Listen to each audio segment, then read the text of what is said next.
Góðan dag og verið velkomin á uppgjörsfund Skaga fyrir fyrstu 6 mánuði ársins. Reksturinn hjá samstæðunni gekk að mörgu lítið vel og þá sérstaklega í tryggingastarfseminni, þar sem að kraftmikill viðsnúningur og áframhaldandi rekstrarbati hefur einkennt starfsemina undanfarna mánuði. En krefjandi markaðsumhverfi hafði þó sín áhrif og litaði afkomuna í fjármála- og fjárfestingastarfseminni.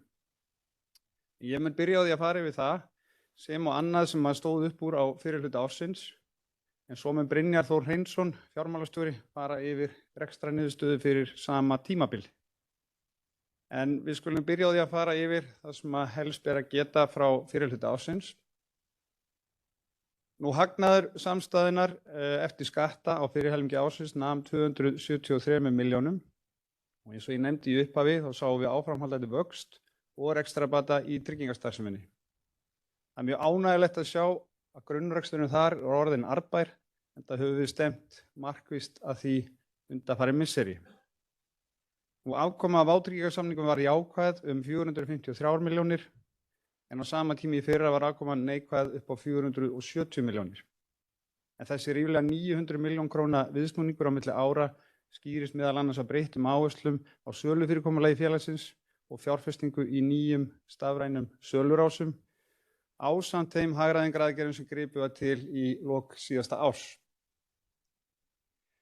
Í fjármálastarfseminni sáum við umtalsverðan tekjuvöxt þrátt fyrir krefjandi markaðsaðstæður, en tekjur vaxa þar 86% á milli ára. SIF eignastýring fagnaði 1 árs afmæli í sumar, en starfsemi félagsins hófst þann 1. júlí á síðasta ári. SIF er nú komið á sitt annað rekstrarár og er með 10 sjóði í rekstri og eignir í stýringu nema 93 milljörðum eftir að eignastýringarleiða fyrir Fossa færðist yfir til félagsins. Samkeppniseftirlitið hefur staðfest að þau gera ekki athugasemdir við kaup okkar á íslenskum verðbréfum og eftir stendur samþykki FME sem við getum vonandi upplýst áður en langt líður. En eins og fram hefur komið eru þessi kaup mjög gott skref í uppbyggingu okkar, enda munu þau auka eignir í stýringu umtalsvert og styðja við frekari tekjuvöxt. Loks er gaman að segja frá því að Skagi nær áfram góðum árangri í UFS-mati reitunar og hlaut 80 stig sem er sami fjöldi stiga og félagið fékk á síðasta ári, en þetta telst góð einkunn og endurspeglar áherslu félagsins í sjálfbærni. En við skulum fara nánar yfir reksturinn hjá VÍS og byrjum á iðgjaldavextinum, en hann nam 10,4% á fyrri hluta ársins og þar af 11% á öðrum ársfjórðungi, sem hvoru tveggja er langt umfram verðlagsþróun. Við þetta má bæta að tekjuvöxtur í líf- og sjúkdómatryggingum nam 15,5% á milli ára og heldur þar áfram sá góði taktur sem við höfum séð undanfarna fjórðunga. Það er líka vert að nefna að við erum hvort tveggja að sjá aukningu í nýjum viðskiptavinum ásamt því að sjá aukna sölu trygginga til núverandi viðskiptavina. Og eins og komin áðan þá má rekja þessa iðgjaldaaukningu til umbyltingar á sölufyrirkomulagi félagsins ásamt því að fjárfest hefur verið í stafrænum sölurásum, en þá hefur einnig aukin áhersla verið sett á þjónustu á landsbyggðinni og við opnuðum nýlega þjónustuskrifstofu á Reykjanesi sem hefur verið mjög vel tekið. Þetta er vissulega jákvæð þróun og ekki síst fyrir þær sakir að meðan iðgjöld að vaxa ríflega 10%, að þá eru tjón að vaxa ríflega 4% sem bendir til þess að við erum að vaxa á arðbæran hátt. Það er einnig áhugavert að rýna kostnaðarhlutfallið, en það hefur lækkað talsvert eins og við höfum boðað á undanförnum afkomufundum. En eins og við sjáum á þessari glæru þá er þróunin á milli fjórðunga áfram til lækkunar og ef við berum saman fyrri hluta árs við sama tímabil á árinu á undan þá nemur lækkunin 3,2% stigum. Og við fengum talsvert að spurningum síðast lækkun kostnaðarhlutfallsins og við brjótum því það sérstaklega niður á myndinni til hægri til nánari glöggunar. En þar má sjá að af þessum 3,2% stigum Má rekja 1% til afskrifta á hugbúnaðareignum sem við framkvæmdum í lok síðasta árs.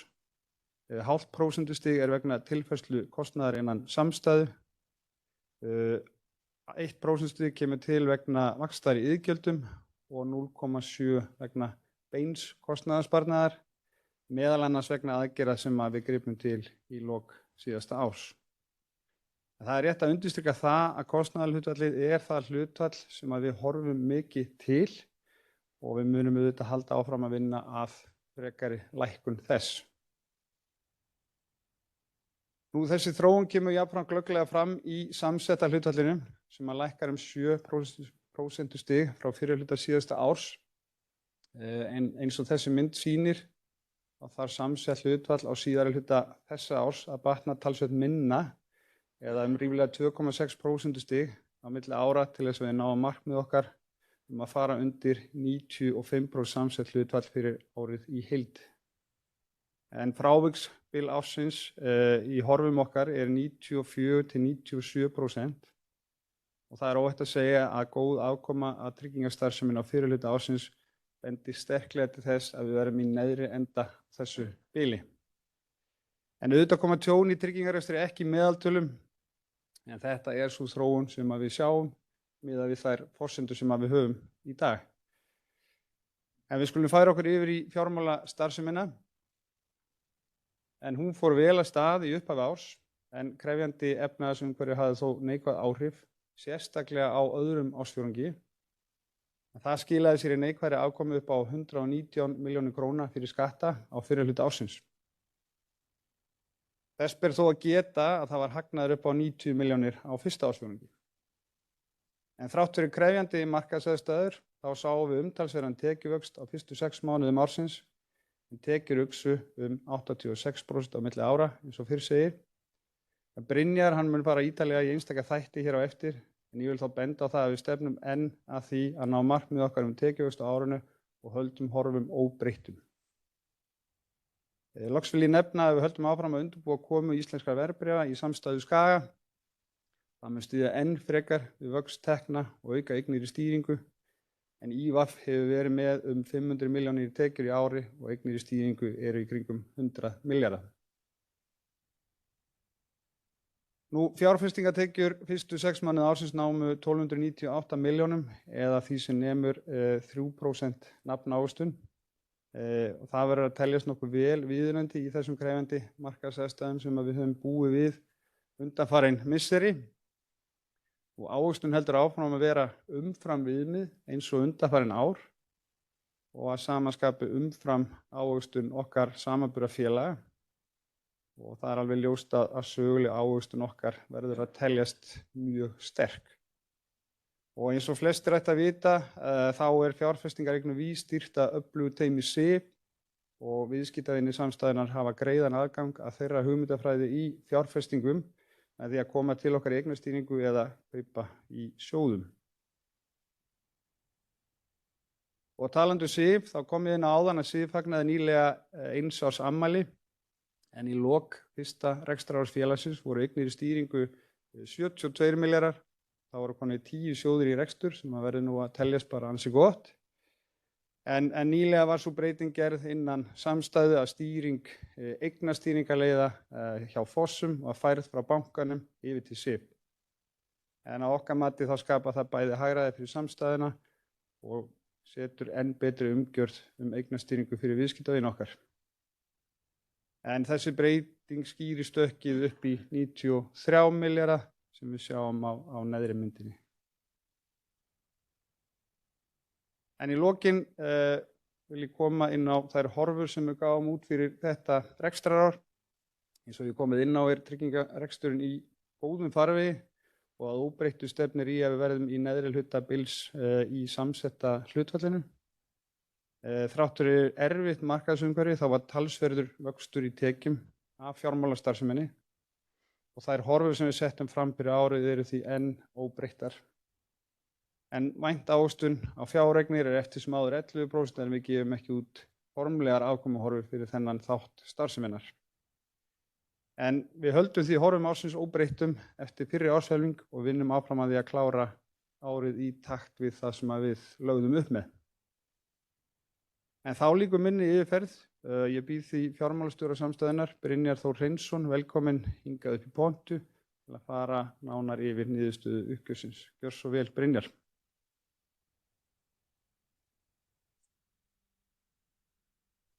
Já, góðan daginn og takk fyrir það, Haraldur. Ég ætla að fara nánar yfir fjárhag samstæðunnar á fyrstu 6 mánuðum ársins ásamt yfirferð á afkomu annars ársfjórðungs. Þegar við horfum á rekstrar niðurstöðu samstæðunnar á fyrri árshelmingi ber helst að nefna að samanlagðar tekjur af tryggingum og fjármálastarfsemi nema ríflega 14,9 milljörðum. Hagnaður fyrir skatta nam 489 milljónum en í samanburði við fyrra ár þá eru það óhagstæðir verðbréfamarkaðir og þá helst dræm ávöxtun hlutabréfa sem litar afkomuna. Auk þess lækkun hlutabréfa og staða framvirkra samninga hjá bankanum að leiða til þess að virt skatthlutfall hátt 44% á tímabilinu. Hagnaður eftir skatta nam því 273 milljónum. Ef við horfum á rekstrar einingarnar þá eru þær að skila góðum tekjuvexti á milli ára í samræmi við markmið. Í tryggingastarfsemi tekjuvextur ríflega 10% og breyttar áherslur eru nú að koma fram í lægra kostnaðarhlutfalli og umtalsverðum afkomubata. Í fjárfestingum var ávöxtun viðunandi í krefjandi umhverfi með 3% ávöxtun en það helst lægri ávöxtun hlutabréfa sem skýrir lækkun fjárfestingatekna á milli ára. Í fjármálastarfsemi var öflugur tekjuvöxtur á milli ára og tekjustofum fjölgar, en sökum fjárfestingar í vexti og erfiðs markaðsumhverfis, sérstaklega á öðrum ársfjórðungi, 190 milljóna tap fyrir skatta á tímabilinu. Því næst förum við samandregin rekstrarreikning samstæðunnar á öðrum fjórðungi ársins. Þar námu hreinar rekstrartekjur alls 2528 milljónum. Rekstrarkostnaður nam 2076 milljónum og hækkun milli ára skýrist að mestu á því að fjármálastarfsemi nú hluti af samstæðunni. Skatthlutfall hátt í fjórðungnum eða 50% og tekjuskattur því 149 milljónir sem skýrist af þeim ástæðum sem komið hefur verið inn. Hagnaður eftir skatta nam því 137 milljónum. En það sem stendur upp úr í fjórðungnum 90,4% samsett hlutfall í tryggingarekstri sem á meðal bestu fjórðunga VÍS. Fyrir þá yfir rekstur samstæðunnar fyrstu 6 mánuði ársins. Þar námu hreinar tekjur á tryggingastarfsemi 3.293 milljónum og vaxa 31%. Tekjur á fjármálastarfsemi 890 milljónir og vaxa umtalsvert í próforma samanburði á milli ára. Hreinar fjárfestingatekjur námu 662 milljónum. En lækkun hér á milli ára skýrist meðal annars af dræmum hlutabréfamarkaði og því að hagnaður vegna sölu Keresis var bókfært á fyrri hluta síðasta árs. Hreinar rekstrartekjur á tímabilinu námu alls 4.894 milljónum. Rekstrakostnaður nam 4.065 milljónum. Afskriftir og virðisrýrnun 269 milljónum og einskiptiskostnaður 71 milljón. Skatthlutfall hátt líkt og komið hefur fram og tekjuskattur nemur 216 milljónum. Og hagnaður eftir skatta nam því 273 milljónum. Efnahagur samstæðunnar áfram sterkur með 20 milljarða eigið fé eftir að hafa klárað endurkaup á arðgreiðslur samtals að fjárhæð 1.500 milljónir á fyrri árshelmingi. Eignir samstæðunnar nema 69 milljörðum og hækka ríflega 3 milljarða frá áramótum. Vátryggingaskuld hækkar 1,3 milljarða samhliða tekjuvexti og stækkun lánasafns Fossa heldur áfram jöfnum skrefum og standa lánasafn og verðbréfalán í 3,9 milljörðum. Því næst ætla ég að kynna nánar reksturinn í 3 megin starfseiningum samstæðunnar og byrjum á yfirferð á tryggingastarfsemi. Þar ber helst að nefna eins og Haraldur kom inn á mikinn afkomubata af vátryggingasamningum á fyrri hluta ársins eða sem nemur 923 milljónum á milli ára, líkt og sjá má hér hægra megin niðri. En það sem skilar þessum afkomubata sambland af tekjuvexti, kostnaðarhagræði og lægra tjónahlutfalli. Tekjuvexturinn sterkur með ríflega 10% vöxt á milli ára á fyrri hluta ársins og þar af tekjuvextur í líftryggingum 15%. Ánægjulegt að sjá kostnaðarhlutfallið lækka ríflega 3% stig eða úr 23,5 niður í 20,3. Tjónshlutfallið einnig að lækka milli ára tæp 4% stig. Samsetta hlutfallið skila sér því í 96,8% á móti 103,7% á sama tíma í fyrra.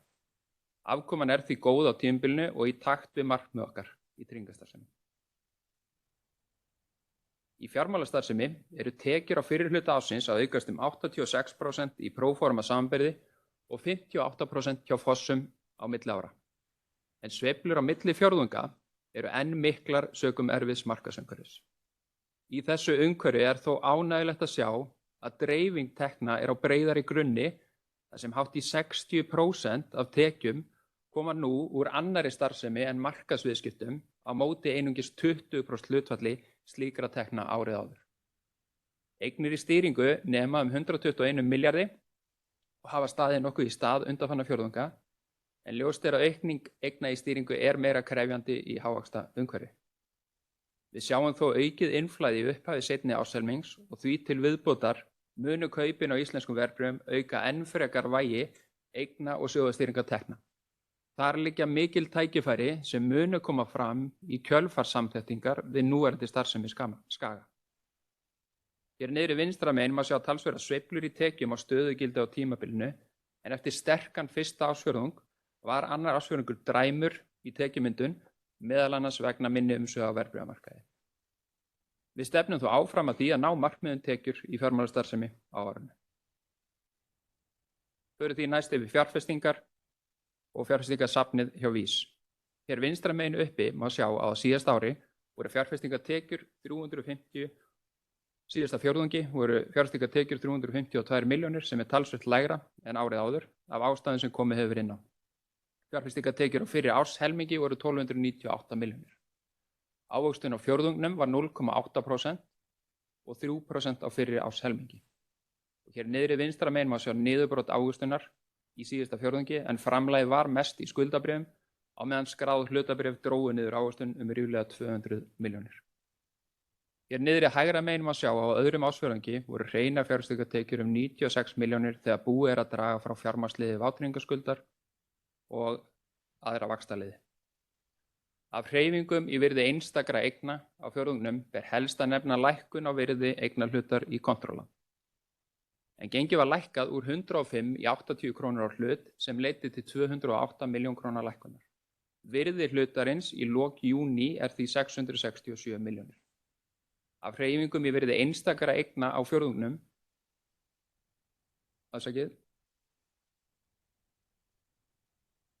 óskráðar eignir í heild hafa samt sem áður, þrátt fyrir þessa lækkun á Controlant, hækkað í virði á fyrri hluta ársins sem má að mestu rekja til hækkunar á virði innlendra og erlendra framtakssjóða, en gengi slíkra sjóða ræðst af verðmati stýrenda þeirra sjóða.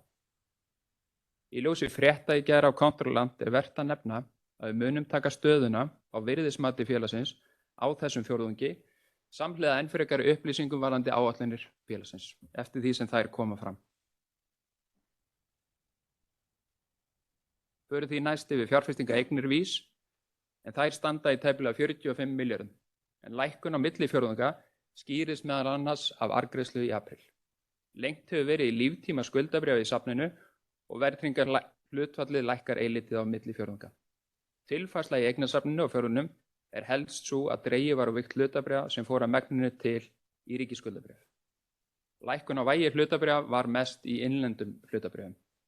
Í þróun samsetningar safnsins hérna hægra megin niðri má sjá að vægi hlutabréfa samtals 32% í lok tímabilsins og lækkar 4% stig, en skráð innlend hlutabréf eru rétt 12% af safninu. Förum þá yfir rekstrarkostnað samstæðu og fjárhagslegan styrk.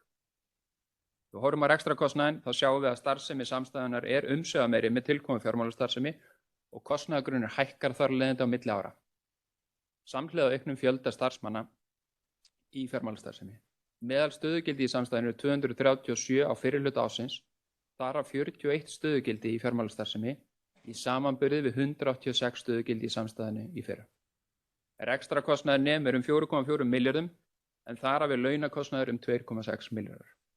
Hérna niðri má sjá samanburð á kostnaði í mismunandi starfsemi innan samstæðinu. Þar má sjá að grunnkostnaður á tryggingastarfsemi að lækka 1% á milli ára. Þarna má líka sjá að kostnaður í fjármálastarfsemi var 1.069 milljónir á fyrri hluta ársins. Við lítum á fjárhagslega mælikvarða. Þá má sjá að gjaldþol samstæðu stóð í 1,49 í lok fjórðungsins. Hækkun gjaldtóls í tryggingarekstri skýrist af lækkun á hlutabréfaáhættu í fjárfestingarsafni. Þess má vænta að kaupin á íslenskum verðbréfum muni hafa áhrif á gjaldtól en áhrif þessu er áætluð 0,1 til lækkunar en gjaldtól verði áfram innan viðmiðs áhættuvilja. Þar fyrir neðan má sjá að eiginfjárhlutfall Fossa stóð í 21% í lok júní. Eiginfjárbinding nam 980 milljónum tæplega í samanburði við 1600 milljóna eiginfjárgrunn. Þá er minni yfirferð lokið og gef ég Haraldi aftur orðið.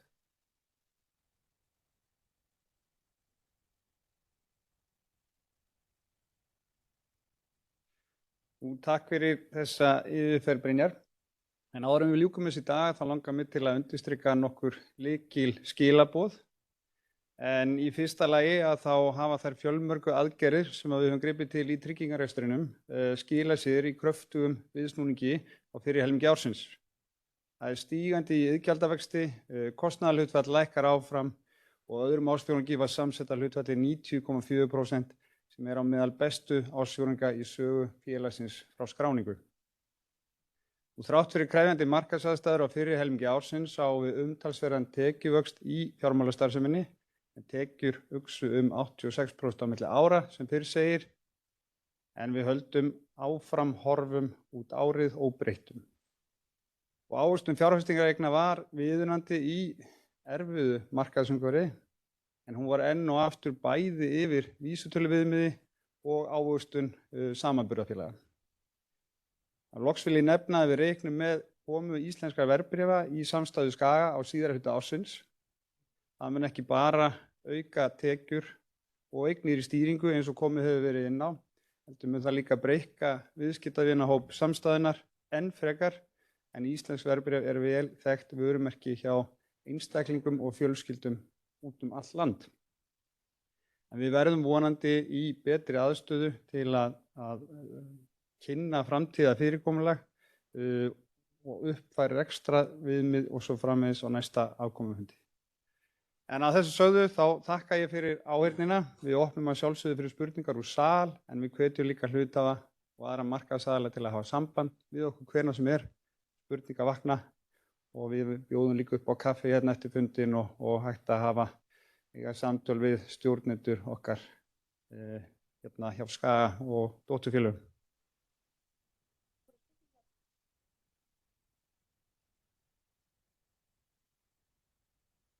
Og þetta var greinilega mjög skýrt, þannig að ég þakka fyrir í dag.